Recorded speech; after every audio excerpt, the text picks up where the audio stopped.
ಆರೋಗ್ಯವೇ ಭಾಗ್ಯ ಎಂಬಂತೆ ಆರೋಗ್ಯ ಹೊಂದಿದ್ರೆ ನಮಗೆ ಜೀವನದಲ್ಲಿ ಎಲ್ಲವೂ ದಕ್ಕಿದ ಹಾಗೆ. ಹೌದು ವೀಕ್ಷಕರೇ, ಇವತ್ತಿನ ಒತ್ತಡ ಭರಿತ ಜೀವನ ಶೈಲಿ, ಪರಿಸರ ಮಾಲಿನ್ಯದಿಂದ ನಮ್ಮ ಆರೋಗ್ಯ ದಿನದಿಂದ ದಿನಕ್ಕೆ ಹದಗೆಡ್ತಾ ಹೋಗ್ತಾ ಇದೆ. ಇವೆಲ್ಲವಕ್ಕೂ ಒಂದು ರೀತಿಯಲ್ಲಿ ಮಾನವರೇ ಕಾರಣ ಅಂತ ಹೇಳಿದ್ರೆ ತಪ್ಪಾಗಲ್ಲ. ಆಧುನಿಕತೆ ಹೆಚ್ಚಾಗ್ತಾ ಹೋದಂತೆ ಮಾನವನ ಅವಶ್ಯಕತೆಗಳು ಕೂಡ ಹೆಚ್ಚಾಗ್ತಾ ಹೋಗ್ತಿದೆ. ಆದರೆ ಇವೆಲ್ಲದರ ನಡುವೆ ನಮ್ಮ ಆರೋಗ್ಯ ಮತ್ತೆ ಮತ್ತೆ ಬಿಗಡಾಯಿಸ್ತಾ ಹೋಗ್ತಿದೆ. ಅವುಗಳಿಂದ ನಮಗೆ ಎಂದೂ ಇರದ ಬಿಪಿ, ಎದೆಯಲ್ಲಿ ಉರಿ, ನೋವು, ಹೀಗೆ ಕಾಯಿಲೆಗಳು ಒಂದೊಂದಾಗಿ ಅಂಟಿಕೊಳ್ತಾ ಹೋಗ್ತಿದೆ. ಇದು ನಿಜವಾಗ್ಲೂ ಹಾರ್ಟ್ ರಿಲೇಟೆಡ್ ಡಿಸೀಸಾ? ಈ ರೀತಿಯ ನೋವು ಕಾಣಿಸಿಕೊಂಡಾಗ ಏನ್ ಮಾಡಬೇಕು? ಇದಕ್ಕೆ ಆಯುರ್ವೇದದಲ್ಲಿ ಚಿಕಿತ್ಸೆ ಏನು? ಹೀಗೆ ಹಲವಾರು ಪ್ರಶ್ನೆಗಳಿಗೆ ಸೂಕ್ತ ಸಲಹೆಯನ್ನು ನೀಡೋದಕ್ಕೆ ಇವತ್ತು ನಮ್ಮೊಂದಿಗೆ ಸ್ಟುಡಿಯೋದಲ್ಲಿದ್ದಾರೆ ಆಯುರ್ವೇದ ತಜ್ಞರಾದಂತಹ ಡಾಕ್ಟರ್ ಅಶೋಕ್ ಕುಮಾರ್ ಅವರು. ಅಶೋಕ್ ಕುಮಾರ್ ಅವರೇ, ಕಾರ್ಯಕ್ರಮಕ್ಕೆ ಸ್ವಾಗತ.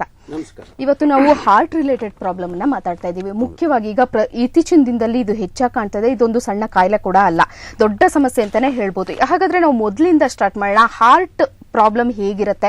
ಈಗ ಹಾರ್ಟ್ ಒಂದು ಫಂಕ್ಷನ್ ಹೇಗೆ ಶುರು ಮಾಡುತ್ತೆ? ಹಾರ್ಟಿನ ಫಂಕ್ಷನ್ಸ್ ಹೇಗಿರುತ್ತೆ? ನಾರ್ಮಲ್ ಆಗಿ ಒಂದು ಹಾರ್ಟ್ ಹೇಗಿರಬೇಕು ಅಂತ ನೀವು ಹೇಳ್ತೀರಾ? ಇದಕ್ಕೆ ಮೊದಲನೇ ಕಾರಣ ನಮ್ಮ ಶರೀರದಲ್ಲಿರುವ ನಮ್ಮ ಮುಷ್ಟಿಯಷ್ಟಿರುವಂತಹ ಒಂದು ಹೃದಯ. ಈ ಹೃದಯದ ಬಡಿತ 60 ರಿಂದ 70 ಇರಬೇಕು ಒಂದು ನಿಮಿಷಕ್ಕೆ. 60 ರಿಂದ 70 ಇದ್ದಾಗ ಹೃದಯ ಸರಿಯಾಗಿ ಕೆಲಸ ಮಾಡುತ್ತಾ ಇರ್ತದೆ. ಹಾಗೆ ರಕ್ತನಾಳುಗಳಲ್ಲಿ ರಕ್ತನೂ ಸಹ ಸರಿಯಾದ ರೀತಿಯಲ್ಲಿ ಚಲನೆ ಆಗ್ತಾ ಇರ್ತದೆ. ಇದು ಏರುಪೇರು ಆಧಾರನೇ ಶರೀರದಲ್ಲಿ ವ್ಯತ್ಯಾಸಗಳು ಕಂಡುಬರೋದು. ಓಕೆ, ಒಬ್ಬ ಮನುಷ್ಯನ ನಾಡಿ ಬಡಿತ ಅಥವಾ ಹೃದಯ ಬಡಿತ ಇಷ್ಟೇ ಇರಬೇಕು ಅಂತಿದೆ. ಎಷ್ಟು ಕೌಂಟಿಂಗ್ ಇದ್ದಾಗ ಅದನ್ನ ನಾರ್ಮಲ್ ಅಂತ ನಾವು ಕನ್ಸಿಡರ್ ಮಾಡಬಹುದು? ಈಗ ಕೊಲೆಸ್ಟ್ರಾಲ್ ಅಟ್ಯಾಕ್ ಆಗಿದೆ ಅಂತಾರೆ ಅಥವಾ ಹಾರ್ಟ್ ಅಟ್ಯಾಕ್ ಆಗಿದೆ ಅಂತಾರೆ, ಇದ್ರ ಒಂದು ಲಕ್ಷಣಗಳೇನೇನು ಅಂತ? ಈ ಮನುಷ್ಯನಿಗೆ 70 ಬಡಿತ ಇರಬೇಕು. ಓಕೆ, ಒಂದು ನಿಮಿಷಕ್ಕೆ 70 ಬಡಿತ ಬರಬೇಕು. ಅದು ಹೆಚ್ಚಾದ್ರೆ ಬಿಪಿ ಇದೆ ಅಂತ ಅರ್ಥ. ಅದು ಕಮ್ಮಿ ಆದ್ರೆ ಲೋ ಬಿಪಿ ಇದೆ ಅಂತ. ಅದಕ್ಕಿಂತ ಕಮ್ಮಿ ಆದ್ರೆ ಹೃದಯದ ಬಡಿತ ಕಮ್ಮಿ ಆಗುವ ಒಂದು ಫಂಕ್ಷನ್ ಇದೆ, EF ವ್ಯಾಲ್ಯೂ ಅಂತೀವಿ ಇಂಗ್ಲಿಷ್ ಅಲ್ಲಿ, ಅದು ಕಮ್ಮಿ ಆಗುತ್ತೆ. ಇದು ಹೃದಯದ ಮೂಲ ಕಾರಣ. ಇದರಿಂದ ನೀವು ಹೇಳಿದಾಗೆ ಕೊಲೆಸ್ಟ್ರಾಲ್. ಈ ಕೊಲೆಸ್ಟ್ರಾಲ್ ಏನಾಗುತ್ತೆ ಅಂದ್ರೆ ಟ್ರೈಗ್ಲಿಸರೈಡ್ ಅಂತ ಒಂದು ಕೊಲೆಸ್ಟ್ರಾಲ್ HDL, LDL, ಟ್ರೈಗ್ಲಿಸರೈಡ್ ಇರ್ತದೆ.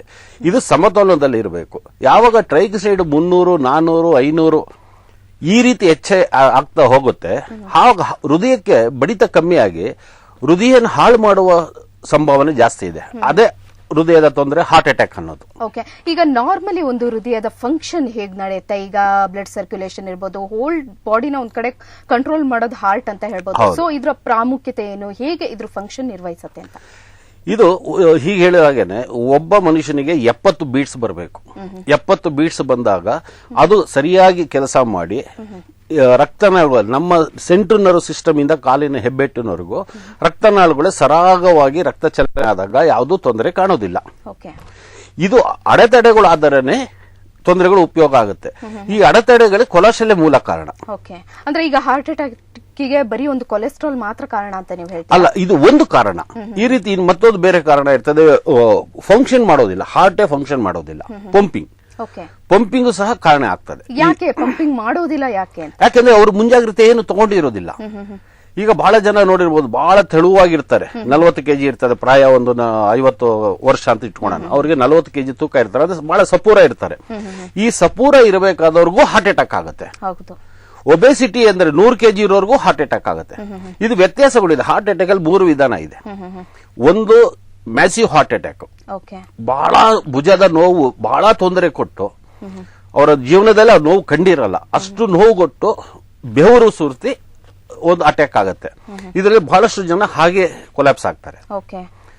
ಮತ್ತೊಂದು ಅಟ್ಯಾಕ್ ಅರ್ಧಂಬರ್ಧ ಭುಜ ನೋವು ಬರುತ್ತೆ, ಬೆವರು ಬರುತ್ತೆ, ಇಡೀ ಶರೀರ ಬೆವರ್ತಾರೆ, ನೀರು ಸ್ನಾನ ಮಾಡಿ ಬಂದಂಗೆ ಬೆವರ್ತಾರೆ. ಮತ್ತೆ ಶರೀರದಲ್ಲಿ ಎಡಗಿ ನೋವು ಬರುತ್ತೆ, ಭುಜ, ಬೆನ್ನು ನೋವು ಬರುತ್ತೆ. ಇದು ಒಂದು ಸಲ ಸಾಧಾರಣ ಅಟ್ಯಾಕ್. ಮತ್ತೊಂದು ಅಟ್ಯಾಕ್ ಇದೆ ಸೈಲೆಂಟ್, ಅದು ಏನು ಮಾಡೋದಿಲ್ಲ, ಇದ್ದಕ್ಕಿದ್ದಾಗೆ ಕೊಲ್ಯಾಪ್ಸ್ ಆಗ್ತಾರೆ. ಅಂದ್ರೆ ಈಗ ಕೂತಲ್ಲೇ ಹೋದ್ರು, ಪೇಪರ್ ಓದ್ತಾ ಹೋದ್ರು, ಊಟ ಮಾಡಿ ಒಂದು ಲೋಟ ನೀರು ಕುಡಿದ್ರು, ಮತ್ತೆ ಹೋದ್ರು ಅನ್ನೋದು ಇದು. ಈ 3ರಲ್ಲಿ ಸೈಲೆಂಟ್ ಕಿಲ್ಲರ್ ಯಾರಿಗೂ ಗೊತ್ತಾಗಲ್ಲ. ಇದಕ್ಕೆ ನಮ್ಮ ಜನ ಏನ್ ಮಾಡ್ತಿದ್ದಾರೆ, ತಪ್ಪರ್ಥ ಮಾಡ್ಕೊಂತಿದ್ದಾರೆ. ನಾನು ಸಣ್ಣ ಇದ್ದೀನಿ, ನನಗೇನು ತೊಂದರೆ ಇಲ್ಲ. ಹಿಂದೆ ಇತ್ತು ಏನು ಅಂದ್ರೆ ದಪ್ಪಗಿರೋರಿಗೆ ಮಾತ್ರ ಹಾರ್ಟ್ ಅಟ್ಯಾಕ್ ಬರುತ್ತೆ ಅನ್ನೋ ಒಂದು ಕಾನ್ಸೆಪ್ಟ್ ಕಾಮನ್ ಆಗಿತ್ತು. ಮತ್ತೆ ಒಂದು ಏಜ್ ನಂತರ ಒಂದು 35 ಅಬೌವ್ 40 ಅನ್ನೋದೊಂದು ಕಾನ್ಸೆಪ್ಟ್ ಅಲ್ಲ. ಇದಕ್ಕಿಂತ ಹಿಂದೆ ನೀವು ಹೋದ್ರೆ ಒಂದು 60 ವರ್ಷ, 70 ವರ್ಷ, 80 ವರ್ಷದಲ್ಲಿ ಆಗುವಂತಹ ಸಾಧ್ಯತೆಗಳು ಹೆಚ್ಚಾಗಿತ್ತು. ಸಾಧ್ಯತೆಗಳಿತ್ತು. ಆದ್ರೆ ಇತ್ತೀಚಿನ ದಿನದಲ್ಲಿ 25 ವರ್ಷದ 20 ವರ್ಷಕ್ಕೂ ಬರ್ತಾ ಇದೆ. ಆಗ್ತದೆ. ಯಾಕೆ ಇದು ಇದು 20 ವರ್ಷದಲ್ಲಿ ಬರ್ತಿರೋದು ಅವರ ಆಹಾರ ಸೇವನೆಯಿಂದ. ಓಕೆ. ಮೇನ್ ಫುಡ್, ಈ ಫುಡ್ ಇಂದಾನೇ ಇವರು ಮೇಜರ್ ಆಗಿ ಪ್ರಾಬ್ಲಮ್ ಆಗ್ತಿರೋದು. ಯಾಕೆಂದ್ರೆ ಮಕ್ಕಳಲ್ಲಿ ಕೊಲೆಸ್ಟ್ರಾಲ್ ಐಟಮ್ ಜಾಸ್ತಿ ತಿಂತಾ ಇದಾರೆ. ಈಗ ಪಿಜ್ಜಾಗ್ ಹೋಗೋದು, ಮೈದಾಯಿಂದ ಮಾಡಿರುವಂತಹ ರೊಟ್ಟಿಗಳು ತಿನ್ನೋದು, ಕೋವಾಯಿಂದ ಮಾಡಿರೋ ಇದು ತಿನ್ನೋದು, ಮತ್ತೆ ಪೆಪ್ಸಿ, ಕೋಲಾ ಇವುಗಳು ಸಹ ಭಾರಿ ಕೆಟ್ಟದ್ದು. ಓಕೆ. ಇದು ಈ ಎಲ್ಲ ಪದಾರ್ಥಗಳು ದೇಹದ ಮೇಲೆ ಯಾವ ರೀತಿ ಒಂದು ಪರಿಣಾಮ ಬೀರುತ್ತೆ ಅಂತೀರಾ ನೀವು? ಈಗ ಉದಾಹರಣೆ ನಿಮ್ಗೆ ಹೇಳ್ಬೇಕಾದ್ರೆ ಒಂದು ಪಿಜ್ಜಾ ತಿಂತೀರಾ.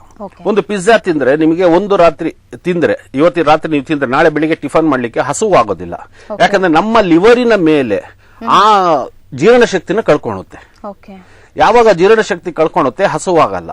ಹಾಗಾಗಿ ಬಹಳ ಜನ ಹಸುವನ್ನ ಮಿಸ್ ಮಾಡ್ತಿದ್ದಾರೆ. ಬೆಳಿಗ್ಗೆ ಟಿಫನ್ ಮಾಡಿದ್ರೆ ಮಧ್ಯಾಹ್ನ 3 ಗಂಟೆಗೆ ಊಟ ಮಾಡೋರು ಮಾಡೋದಿಲ್ಲ, 1 ಗಂಟೆ ಊಟ ಮಾಡೋರು ಮಾಡೋದಿಲ್ಲ, 5 ಗಂಟೆಗೆ ಏನಾದ್ರು ಲೈಟ್ ಆಗಿ ತಿಂತಾರೆ. ಈ ರೀತಿ ಆಹಾರ ಪದ್ಧತಿನೂ ವ್ಯತ್ಯಾಸ ಆದಾಗ ಶರೀರದಲ್ಲಿ ಕೊಲೆಸ್ಟ್ರಾಲ್ ಉತ್ಪತ್ತಿ ಆಗುತ್ತೆ. ಶರೀರದಲ್ಲೇ ಉತ್ಪತ್ತಿ ಆಗುತ್ತೆ, ತಿಂದು ಸಹ ಉತ್ಪತ್ತಿ ಆಗುತ್ತೆ, ಶರೀರದಲ್ಲೂ ಉತ್ಪತ್ತಿ ಆಗುತ್ತೆ. ಉದಾಹರಣೆಯನ್ನು ನಾವು ಶಾಲೆಗಳಿಗೆ ಹೋಗ್ಬೇಕಾದ್ರೆ ಬೆಳಿಗ್ಗೆ ಬೆಲ್ ಹೊಡೆದು 8 ಗಂಟೆ ಬೆಲ್ ಹೊಡಿತಾರೆ, ಶಾಲೆಗೆ ಹೋಗ್ಬೇಕು. 12 ಗಂಟೆ ಬೆಲ್ ಹೊಡಿತಾರೆ, ಊಟ ಟೈಮ್, ಲಂಚ್ ಟೈಮ್, 4:00 ಬಿಡ್ತಾರೆ ಅಂತ ಒಂದು ಪದ್ಧತಿ ಇತ್ತು. ಅದೇ ರೀತಿ ನಮ್ಮ ಆಹಾರ ಪದ್ಧತಿನಲ್ಲೂ ಮಾಡಬೇಕಾಗಿತ್ತು. ಈಗ ಒತ್ತಡದಿಂದ ಪ್ರತಿಯೊಬ್ಬರು ಒತ್ತಡದಿಂದ ಆಹಾರನ ಮರಿತಾ ಇದ್ದಾರೆ.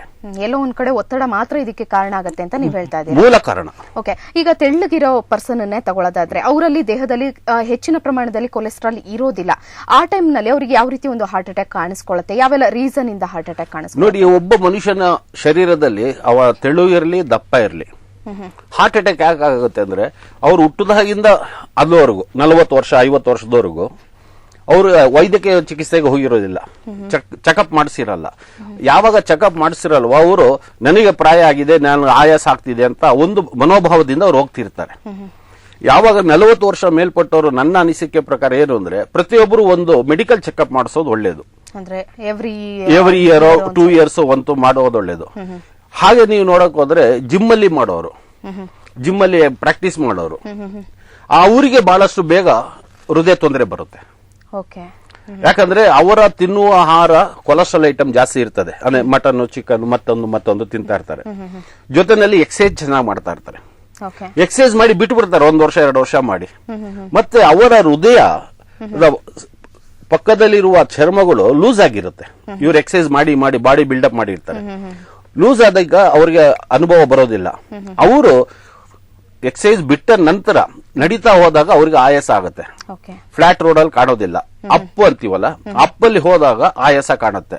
2 ಅಂತಸ್ತು 3 ಅಂತಸ್ತು ಸರಾಗವಾಗಿ ಹತ್ತುತ್ತಾ ಇರ್ತಾರೆ, 2 ಅಂತಸ್ತಿಗೆ ಅವರಿಗೆ ಆಯಾಸ ಕಾಣುತ್ತೆ. ಎದುರುಸುರು ಅಂತಾರೆ ಕನ್ನಡದಲ್ಲಿ. ಈ ಎದುರುಸುರು ಬರುತ್ತೆ. ಇದೆಲ್ಲ ಅದರದ ಗುಣ. ಅಂದ್ರೆ ಹೆಚ್ಚಿಗೆ ವರ್ಕೌಟ್ ಮಾಡೋದು ಕೂಡ ಒಂದು ಹೃದಯ ತೊಂದರೆಗೆ ಕಾರಣವಾಗುತ್ತೆ. ಓಪನ್ ಫೀಲ್ಡ್ ಅಲ್ಲಿ ಫ್ರೀ ಅಂಡ್ ಎಕ್ಸರ್ಸೈಸ್ ಏನೇ ಮಾಡಿದ್ರು ಅಡ್ಡಿ ಇಲ್ಲ. ಕ್ಲೋಸ್ ಡೋರ್ ನಿಮ್ಮ ಜಿಮ್ಮಲ್ಗಳು ಮಾಡೋದ್ರಲ್ಲಿ ಬಹಳ ತೊಂದರೆಗಳಿದೆ. ಅದು ಹೃದಯದ ಮೇಲೆ ಬಹಳ ಪರಿಣಾಮ ಬೀಳ್ತದೆ. ಯಾಕಂದ್ರೆ ಒಂದು ಜಿಮ್ ಅಲ್ಲಿ ನೀವು ಮಾಡಿದ್ರೆ ಒಂದು 10-6 ಜನ ಇರ್ತಾರೆ, ಅದಕ್ಕೆ ಒಂದು ಬಾಗಿಲು ಇರ್ತದೆ, 2-3 ಕಿಟಕಿ ಇರ್ತದೆ. ಅಷ್ಟು ಜನದ ಉಸಿರಾಟ ಅಲ್ಲೇ ತಿರುಗ್ತಾ ಇರ್ತದೆ. ಇನ್ನು ಅಶೋಕ್ ಕುಮಾರ್ ಅವರೇ, ಈಗ ಹೃದಯಾಘಾತ ಸಂಬಂಧದ ಬಗ್ಗೆ ಮಾತಾಡ್ತಾ ಇದೀವಿ. ಈಗ ನೀವು ಹೇಳಿದ್ರಿ ಎಕ್ಸರ್ಸೈಸ್ ಮಾಡೋದ್ರಿಂದ, ಜಿಮ್ ಮಾಡೋದ್ರಿಂದ ಎಸ್ಪೆಷಲಿ ಬಾಡಿ ಬಿಲ್ಡಪ್ ಮಾಡೋ ಇಂತಹ ಜನರಲ್ಲಿ ಹೆಚ್ಚಿಗೆ ಹೃದಯಾಘಾತ ಸಂಬಂಧಗಳು ಕಾಣಿಸ್ಕೊಳ್ಳುತ್ತೆ ಅಂತ. ಹೇಗೆ ಇದು ಕಾರಣವಾಗುತ್ತೆ ಅಂತ? ಇದು ಹೇಗೆ ಕಾರಣ ಆಗುತ್ತೆ ಅಂದ್ರೆ, ನೀವು ಇದಕ್ಕೊಂದು ಸಮಯ ಫಿಕ್ಸ್ ಮಾಡೋದಿಲ್ಲ. ಎಕ್ಸರ್ಸೈಸ್ ಮಾಡಬೇಕಾಗಿರೋದು ಬೆಳಿಗ್ಗೆ ಹೊತ್ತು. ಬೆಳಿಗ್ಗೆ ನೀವು ಎದ್ದು ಕೂಡಲೇ ವಾಕಿಂಗ್ ಹೋಗಿ, ವಾಕಿಂಗ್ ಇಂದ ಬಂದು ಎಕ್ಸರ್ಸೈಸ್ ಮಾಡಬೇಕು. ಇದು ಪ್ರಕೃತಿ ನಿಯಮ. ಇದನ್ನ ಬಿಟ್ಟು ನಿಮಗೆ ಅನುಕೂಲವಾದಂತಹ ಟೈಮ್ಗಳಲ್ಲಿ ಮಧ್ಯಾಹ್ನ 4 ಗಂಟೆಗೆ, ಸಾಯಂಕಾಲ 5 ಗಂಟೆಗೆ, 10 ಗಂಟೆಗೆ ಎಲ್ಲ ಮಾಡ್ತೀರಾ. ಇದರಿಂದ ಏನಾಗುತ್ತೆ, ನೀವು ಮಾಡುವಂತ ಕೆಲಸನೂ ಮಾಡದೆ ಈ ಕೆಲಸನೂ ಮಾಡಿದಾಗ ಶರೀರ ಅದಕ್ಕೆ ಹೊಂದ್ಕೊಳೋದಿಲ್ಲ. ಯಾವಾಗ ಶರೀರ ಹೊಂದ್ಕೊಡೋದಿಲ್ಲ, ನಿಮ್ಮ ಹೃದಯಕ್ಕೆ ಅದು ಪಂಪಿಂಗ್ಗೆ ಏರುಪೇರು ಆಗ್ತಾ ಇರ್ತದೆ. ಉದಾಹರಣೆ ನೋಡಿ, ಬೆಳಗಿನ ಜಾವ ಎದ್ದಿದ ತಕ್ಷಣ ವಾಕ್ ಮಾಡಿ ಎಕ್ಸರ್ಸೈಸ್ ಮಾಡಿ ಬಂದ್ರೆ ಇಡೀ ದಿನ ನೀವು ಫ್ರೆಶ್ ಆಗಿರ್ತೀರಾ. ರಾತ್ರಿ 8 ಗಂಟೆಗೆ ನೀವು ಜಿಮ್ಗೆ ಹೋಗಿ ಜಿಮ್ ಮಾಡಿ ಬಂದ್ರೆ ನಿಮ್ಮಲ್ಲಿ ಹೋಗ್ತೀರಾ ಬಂದು. ಓಕೆ. ಅಶೋಕ್ ಕುಮಾರ್ ಅವರೇ, ಈಗ ಒಂದು ಕರೆ ಇದೆ. ಪ್ರಭು ಅಂತ ವಿಜಯಪುರದಿಂದ ಕರೆ ಮಾಡಿದ್ದಾರೆ. ಪ್ರಭು ಅವರೇ ನಮಸ್ಕಾರ. ನಮಸ್ಕಾರ. ಅಶೋಕ್ ಕುಮಾರ್ ಇದ್ದಾರೆ, ನಿಮ್ಮ ಪ್ರಶ್ನೆ ಕೇಳಿ. ಹಲೋ. ಹಲೋ, ನಮಸ್ಕಾರ, ಹೇಳಿ ಸರ್. ನಮಸ್ಕಾರ, ನಾನು ಬಿಜಾಪುರ ಜಿಲ್ಲೆ ತಾಳಿಕೋಟೆಯಿಂದ ಪ್ರಭು ಅಂತ ಸರ್ ಮಾತಾಡೋ. ಹೇಳಿ ಪ್ರಭು. ನನ್ನ ಕೈಗಳು 2 ಹಸ್ತ ಜುಮ್ ತುಂಬ್ತಾ ಇದೆ ಸರ್. ನನಗೆ ಸುಮಾರು ಇದೊಂದು 5-6 ತಿಂಗಳಿಂದ ಆಯ್ತು. ಸರಿ. ನಾನು ಎಲ್ಲೂ ತೋರಿಸಿಲ್ಲ ಅದನ್ನೇ. ಅದು ಮಲ್ಕೊಳ್ಳುವಾಗ ಜಾಸ್ತಿ ಆಗುತ್ತೆ. ಡೇದಲ್ಲಿ ಏನ್ ನಾರ್ಮಲ್ ಹಂಗೇನ್ ಇರಲ್ಲ, ಯಾವಾಗೋ ಒಂದೊಂದ್ಸಲ ಇರ್ತದೆ ಡೇದಲ್ಲಿ ಮಧ್ಯಾಹ್ನದಲ್ಲಿ. ಮಲ್ಕೊಳ್ಳುವಾಗ ಮಾತ್ರ ಕೈಗಡೆ ಮೇಲ್ಗಡೆ ಮಲ್ಕೊಂಡ್ರೆ ಕೈ ಜೋಮ್ ತುಂಬುತ್ತೆ ಸರ್. ತಾವು BP ಚೆಕ್ ಮಾಡಿಸಿದ್ದೀರಾ ಸರ್? BP ಚೆಕ್ ಮಾಡಿಸಿದ್ದೀನಿ ಸರ್, BP ನಾರ್ಮಲ್ ಇದೆ. ಕೊಲೆಸ್ಟ್ರಾಲ್ ಚೆಕ್ ಮಾಡಿಸಿಲ್ಲ, ಅದೇನಿಲ್ಲ ಸರ್, ನಾರ್ಮಲ್, ಹಾಗೇನ್ ಫ್ಯಾಟ್ ಏನಿಲ್ಲ. ಅಲ್ಲ, ನೀವು ದಪ್ಪ ಇದ್ದ ಮಾತ್ರಿಗೆ ಕೊಲೆಸ್ಟ್ರಾಲ್ ಇದೆ ಅಂತ ಅಲ್ಲ. ಸರ್ ಒಂದು ಕೊಲೆಸ್ಟ್ರಾಲ್ ಚೆಕ್ ಮಾಡಿಸಿ. ಇದಕ್ಕೆ ನಿಮಗೆ ಏನಾಗ್ತಿದೆ ಅಂದ್ರೆ ನಿಮ್ಮ ರಕ್ತನಾಳಗಳಲ್ಲಿ ರಕ್ತ ಚಲನೆ ಕಮ್ಮಿ ಆಗ್ತಾ ಇರೋದ್ರಿಂದ ನಮ್ನೆಸ್ ಬರ್ತಿರೋದು, ಕೈ ಜುಮ್ ಆಗ್ತಿರೋದು. ರಕ್ತನಾಳಗಳಲ್ಲಿ ರಕ್ತ ಚಲನೆ ಆದ್ರೆ ಬರೋದಿಲ್ಲ. ಇದು ಹೃದಯ ಸಂಬಂಧಿ ಕಾಯಿಲೆಗೆ ಒಂದು ಲಕ್ಷಣ ಇದು. ಅದಕ್ಕೆ ನಿಮ್ಮ ಪಕ್ಕದ ಡಾಕ್ಟರ್ ಹತ್ರ ಹೋಗಿ ಒಂದು ECG ಮಾಡಿಸಿ ನೋಡಿ. ಓಕೆ ಪ್ರಭು ಅವರೇ, ಧನ್ಯವಾದ ಕರೆ ಮಾಡಿದ್ದಕ್ಕಾಗಿ. ಶಿವಕುಮಾರ್ ಅವರೇ, ಈಗ ಹೃದಯ ಸಂಬಂಧಿ ಕಾಯಿಲೆ ಇರುವಂತವರಿಗೆ ಮೊದಲೇ ಈಗ ಹೃದಯಾಘಾತ ಆಗುತ್ತೆ ಅಂದ್ರೆ ಮುಂಚೆನೆ ಕೆಲವೊಂದು ಲಕ್ಷಣಗಳು ಕಂಡು ಬರುತ್ತಾ, ಅಥವಾ ಯಾವ ಒಂದು ಸೂಚನೆಯಿಂದ ಅವರು ಮುಂದೆ ಹಾರ್ಟ್ ಅಟ್ಯಾಕಿಗೆ ಗುರಿ ಆಗ್ಬೋದು ಅಂತ ತಿಳ್ಕೋಬಹುದು ಅಂತ? ಮೂಲ ಕಾರಣ ನಮಗೆ ಶರೀರದಲ್ಲಿ ಏನು ವ್ಯತ್ಯಾಸ ಆಗುತ್ತೆ. ಬಹಳ ಜನ ಅದನ್ನ ಹೇಳೋದಿಲ್ಲ, ನನಗೆ ಗ್ಯಾಸ್ ಆಗಿದೆ, ಗ್ಯಾಸ್ ಇಂದ ಅಂತ ಹೇಳ್ತಾರೆ. ಮೂಲ ಕಾರಣ ಏನು ಅಂದ್ರೆ ನಿಮ್ಮ ಭುಜ ನೋವು ಬರುತ್ತೆ, ಒಂದು ನಮೂನೆ ಒಂದು ಲೈಟ್ ಆಗಿ ಪೇನ್ ಬರ್ತಾ ಇರ್ತದೆ. ಆಮೇಲೆ ಎದೆಯ ಹಿಂಭಾಗದಲ್ಲಿ ಬೆನ್ನಲ್ಲಿ ನೋವು ಸಣ್ಣದಾಗಿ ಚುಚ್ಚುತ್ತಾ ಇರ್ತದೆ. ಮತ್ತೆ ಎಡಗೈ ನಮ್ನೆಸ್ ಬರುತ್ತೆ. 100ಕ್ಕೆ 80 ಜನಕ್ಕೆ ಎಡಗೈ ಬರುತ್ತೆ, 20 ಜನಕ್ಕೆ ಬಲಗೈಯು ಬರುತ್ತೆ. ಯಾವಾಗ ನಮ್ನೆಸ್ ಬರುತ್ತೆ, ಒಂದು ಅರ್ಧ ಗಂಟೆ ನೀವೇನು ಕೆಲಸ ಮಾಡಿಲ್ಲ ಅಂದ್ರೆ ಇದು ನಮ್ನೆಸ್ ಬರುತ್ತೆ. ಒಂದು 5-5 ನಿಮಿಷಕ್ಕೂ ನಮ್ನೆಸ್ ಕೆಲವರು ಬರುತ್ತೆ. ಮತ್ತೆ ಬೆರಳುಗಳಲ್ಲಿ ಕೆಲವು ಬೆರಳುಗಳು ಸ್ವಾಧೀನ ಕಳ್ಕೊಳ್ಳುತ್ತೆ. ಯಾಕೆ ಕಳ್ಕೊಳ್ಳುತ್ತೆ ಅಂದ್ರೆ ಇಲ್ಲಿ ಹೋಗಿ ರಕ್ತ ಮತ್ತೆ ಪುನಃ ರಿಟರ್ನ್ ಆಗಬೇಕು ಹಾರ್ಟ್ಗೆ. ಇಲ್ಲಿ ರಿಟರ್ನ್ ಆಗದೆ ಇದ್ದಾಗ ಇದು ನಮ್ನೆಸ್ ಆಗುತ್ತೆ. ನಮ್ನೆಸ್ ಆಗಿ ಅದರ ಸ್ವಾಧೀನ ಕಳ್ಕೊಳ್ತಾ ಬರುತ್ತೆ. ಕೆಲವರಿಗೆ ಬೆರಳು ಸಹ ಕಪ್ಪಾಗ್ತಾ ಬರುತ್ತೆ. ಓಕೆ ಡಾಕ್ಟರ್ ಅಶೋಕ್ ಅವರೇ, ಈಗ ಮತ್ತೊಂದು ಕರೆ ಇದೆ. ಹೇಮಂತ್ ಅಂತ ಮಂಡ್ಯದಿಂದ ಕರೆ ಮಾಡಿದ್ದಾರೆ. ಹೇಮಂತ್ ಅವರೇ ನಮಸ್ಕಾರ. ನಮಸ್ಕಾರ. ಡಾಕ್ಟರ್ ಅಶೋಕ್ ಇದ್ದಾರೆ, ನಿಮ್ಮ ಪ್ರಶ್ನೆ ಕೇಳಿ. ನಮಸ್ತೆ ಸರ್. ನಮಸ್ಕಾರ, ಹೇಳಿ ಸರ್. ಸರ್ ಆಕ್ಚುಲಿ ನನ್ನ ಏಜ್ ಬಂದು 26. ಓಕೆ. ಈಗ ನಾನು 27. ಆಲ್ಮೋಸ್ಟ್ ನಾನು 9 ಮಂತ್ಸ್ ಇಂದ ಸಫರ್ ಮಾಡ್ತಾ ಇದ್ದೀನಿ. ಆಕ್ಚುಲಿ BP ಬಂದಿದೆ. ಅದ್ರ ಬಗ್ಗೆ ಹೇಗೆ ಸರ್ ಮುಂದೆ ಇದು ಮಾಡೋದು? ಅಲ್ಲ, ಈಗ ನೀವು 27 ವರ್ಷ ಅಂದ್ರೆ ನಿಮ್ಮ ತೂಕ ಎಷ್ಟಿದ್ದೀರಾ ಸರ್? ಈಗ ನಾನು 74 ನೋಡಿ. ಇಲ್ಲಿ ಒಬೆಸಿಟಿ ಅಂತೀವಿ ಅದನ್ನ. ತೂಕ ಹೆಚ್ಚಿದ್ದೀರಾ. ನೀವು ಬೆಳಿಗ್ಗೆ ಎದ್ದು ಅರ್ಧ ಗಂಟೆ ವಾಕ್ ಮಾಡಿ, 1 ತಿಂಗಳು ಕಂಟಿನ್ಯೂಸ್ ಆಗಿ ವಾಕ್ ಮಾಡಿ, ಮತ್ತೆ BP ಚೆಕ್ ಮಾಡಿ, ನಾರ್ಮಲ್ ಬರುತ್ತದು. ನೀವು ವಾಕಿಂಗ್ ಮಾಡ್ತಿಲ್ಲಲ್ಲ? ಓಕೆ, ಕರೆ ಕಟ್ಟಾಗಿದೆ ಅನ್ಸುತ್ತೆ. ಹಲೋ, ಓಕೆ, ಕರೆ ಕಟ್ಟಾಗಿದೆ. ಇವರು ವಾಕಿಂಗ್ ಮಾಡಿದ್ರೆ, ಈಗ 27 ವರ್ಷಕ್ಕೆ BP ಬಂದಿದೆ, ಇವರು ವಾಕಿಂಗ್ ಮಾಡಿದ್ರೆ ಬಹುಶಃ ಬಹಳಷ್ಟು ನಾರ್ಮಲ್ ಬರುತ್ತೆ. ಅಶೋಕ್ ಅವರೇ, ಈಗ ಹಾರ್ಟ್ ಅಟ್ಯಾಕ್ ಬಗ್ಗೆ ಮಾತಾಡ್ತಾ ಇದ್ವಿ. ಈಗ ಟ್ರೀಟ್ಮೆಂಟ್ ವಿಷಯಕ್ಕೆ ಬರೋದಾದ್ರೆ, ಈಗ ಆಯುರ್ವೇದದಲ್ಲಿ ಯಾವ ರೀತಿ ಒಂದು ಉತ್ತಮ ಚಿಕಿತ್ಸೆ ಇದಕ್ಕಿದೆ? ಈಗ ಅಲೋಪತಿಗೆ ಹೋಗ್ತಾರೆ ಹೆಚ್ಚಿನ ಜನ, ಚಿಕಿತ್ಸೆ ಸರ್ಜರಿ ಅಂತ ಹೆಚ್ಚಿನ ಜನ ಹೋಗೋದು ಅಲೋಪತಿಗೆ. ಹಾರ್ಟ್ ಅಟ್ಯಾಕ್ ಅಂತ ಪ್ರಾಬ್ಲಮ್ ಬಂದಾಗ ಹೆಚ್ಚಿನ ಜನ ಆಯುರ್ವೇದ ಕಡೆಗೆ ಗಮನ ಹರಿಸೋದಿಲ್ಲ. ಸೊ ಆಯುರ್ವೇದ ಚಿಕಿತ್ಸೆ ಎಷ್ಟು ಪರಿಣಾಮಕಾರಿಯಾಗಿದೆ ಅಂತ ಹೇಳ್ತೀರಾ? 100ಕ್ಕೆ 200% ಪರಿಣಾಮಕಾರಿಯಾಗಿದೆ. ಇದು ಅಲೋಪತಿನಲ್ಲಿ ಇವತ್ತಿನ ದಿನ ಏನಾಗ್ತಿದೆ, ಎಂಜಿಯೋಪ್ಲಾಸ್ಟಿ ಮತ್ತೆ ಬೈಪಾಸ್ ಮಾಡ್ತಾರೆ. ಅದು ಮಾಡಿಸೋ ಅವಶ್ಯಕತೆ ಇಲ್ಲ. ನಾನು ರಿಸರ್ಚ್ ಮಾಡಿದಂತಹ ನಿಸರ್ಗ ಹಾರ್ಟ್ ಕೇರ್ ಔಷಧಿನ ಸೇವನೆ ಮಾಡಿದ್ರೆ 4 ಕಡೆ 100% ಬ್ಲಾಕೇಜ್ ಇದ್ರು 100ಕ್ಕೆ 200% ಅಷ್ಟು ಗ್ಯಾರಂಟಿ ನಾವು ಕೊಡಬಲ್ಲೆ. ಒಂದು ವೇಳೆ ಆ ಒಂದು ಪೇಷಂಟ್ಗೆ ಅದು ಕ್ಯೂರ್ ಆಗಿಲ್ಲ ಅಂದ್ರೆ ಯಾವ ರೀತಿ ಒಂದು ಶ್ಯೂರಿಟಿ ಕೊಡ್ತೀರಾ? ಕೊಟ್ಟಿಲ್ಲ, ನಾನು ಕೊಟ್ಟಂತ ರೋಗಿಗೆ ಅದ್ರ ಮೇಲೆ ಪರಿಣಾಮ ಆಗಿಲ್ಲ ಅಂದ್ರೆ ನಾನು 1 ಕೋಟಿ ರೂಪಾಯಿ ನನ್ನ ಪೆನಾಲ್ಟಿ ಅಂತ ಕೊಟ್ಟು ನನ್ನ ವೃತ್ತಿ ಇವತ್ತಿಗೆ ನಾನು ನಿಲ್ಲಿಸ್ತೀನಿ. ಓಕೆ, ಈಗ ಒಂದು ಕಾಲ್ ಇದೆ. ಭೋಜರಾಜ್ ಶೆಟ್ಟಿ ಅಂತ ಉಡುಪಿಯಿಂದ ಕರೆ ಮಾಡಿದ್ದಾರೆ. ಭೋಜರಾಜ್ ಅವರೇ ನಮಸ್ಕಾರ. ನಮಸ್ಕಾರ ಮೇಡಮ್. ಡಾಕ್ಟರ್ ಅಶೋಕ್ ಇದ್ದಾರೆ, ನಿಮ್ಮ ಪ್ರಶ್ನೆ ಕೇಳಿ. ಸರ್ ಹೇಳಿ. ನಾನು ಭೋಜರಾಜ್ ಶೆಟ್ಟಿ ಉಡುಪಿಯಿಂದ. ನನ್ಗೆ 55 ವರ್ಷ. 3 ವರ್ಷ ಹಿಂದೆ ಅಂಜಿಯೋಪ್ಲಾಸ್ಟಿ ಆಗಿತ್ತು. 1 ಸ್ಟೆಂಟ್ ಹಾಕಿದ್ರು. ಈಗ ನನ್ನ ಕೈ 2 ಭುಜದ ಕೆಳಗೆ 2 ಕೈ ಚೋಮ್ ಹಿಡಿತದೆ ಸರ್. ಮೊದಲು 8 ದಿವಸ ಕಡಿಮೆ ಇತ್ತು. ಹೌದು, ಈಗ ಕಾಯಂ ಆಗಿ ಉಂಟು ಸರ್. ಹೌದು ಸರ್. ಈ ನೀವು ಮಾಡಿಸಿರೋ ಪದ್ಧತಿನಲ್ಲಿ ಎಂಜಿಯೋಪ್ಲಾಸ್ಟಿ ಇದು ಮತ್ತೆ ಮತ್ತೆ ಮರುಕಳಿಸ್ತಾ ಇರ್ತದೆ. ಇದು ಪರ್ಮನೆಂಟ್ ಶಾಶ್ವತ ಪರಿಹಾರ ಅಲ್ಲ. ನಮ್ಮ ಔಷಧಿ ನಿಸರ್ಗ ಹಾರ್ಟ್ ಕೇರ್ ಔಷಧಿನ ಕುಡಿದರೆ ಶಾಶ್ವತ ಪರಿಹಾರ ಸಿಗುತ್ತೆ ನಿಮಗೆ. ಓಕೆ, ಭೂಷರಾಜ್ ಅವರೇ ಧನ್ಯವಾದ ಕರೆ ಮಾಡಿದ್ದಕ್ಕಾಗಿ. ಅಶೋಕ್ ಕುಮಾರ್ ಅವರೇ, ಈಗ ನೀವು ಹೇಳಿದ್ರಿ ನೀವೇ ರಿಸರ್ಚ್ ಮಾಡಿ ಕಂಡಿರುವಂತಹ ಒಂದು ಔಷಧಿ ಅಂತ. ಸೊ ಈ ಒಂದು ಔಷಧಿ ಎಲ್ಲಾ ಒಂದು ದೇಹ ಪ್ರಕೃತಿ ಇರೋರಿಗೂ ಸೂಟೇಬಲ್ ಆಗುತ್ತಾ? ಈಗ ಆಲ್ರೆಡಿ ಈಗ ಟ್ರೀಟ್ಮೆಂಟ್ ಅಲ್ಲಿ ಇರುವಂತಹ ಒಬ್ಬ ಹಾರ್ಟ್ ಪೇಷಂಟ್ಗೆ ಇದು ಯಾವ ರೀತಿ ಪರಿಣಾಮ ಬೀರುತ್ತೆ? ನೋಡಿ, ಒಂದು ಹೇಳ್ತೀನಿ, ಪ್ರಪಂಚದಲ್ಲಿ ಇರುವ ಮಾನವ ಕುಲ ರಕ್ತ ಒಂದೇ.